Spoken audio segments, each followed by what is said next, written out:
So now let's talk about the growth spiral. Jerry Garcia once said, "You ain't gonna learn what you don't want to know." The reality is that good leaders thrive on feedback.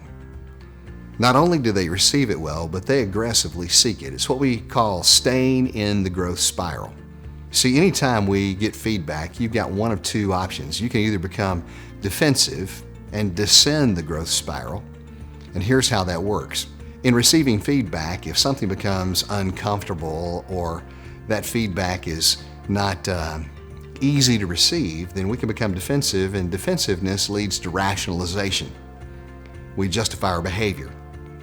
And once we've done that, that leads to stagnation, because essentially we're saying that we're not open and willing to think things through, to learn and to grow as a result of that feedback. We're just simply trying to secure our position or make our point known. But that stagnation then ultimately leads to alienation and isolation, because we typically do dumb things like acts of desperation. We say dumb things in the heat of the moment.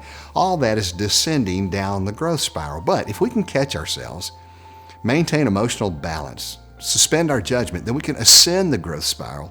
And what that looks like is when we receive that feedback, we enter into a phase of honest evaluation. We take what's being said and we begin to openly explore that. We maintain a sense of curiosity. We ask a lot of questions to garner as much information as we can, and then we sift through that. Once we've found that negative truth, we can actually create a solution orientation that invites the other person to join with us to help us improve in those areas that we may have seen ourselves as being weak previously. Ultimately, that leads to a sense of unity rather than alienation and isolation. It leads to unity and inspiration, and we then have the opportunity to set an example for others in how they should receive feedback from us. Here's the point. If we not only are open to feedback, but we give feedback in a healthy way, then relationships can be deepened and we can all grow in terms of our character development. So here's the key. Let's help our teams learn how to not only receive, but seek good, healthy feedback for our growth and development. And in doing so, we'll create relationally rich environments.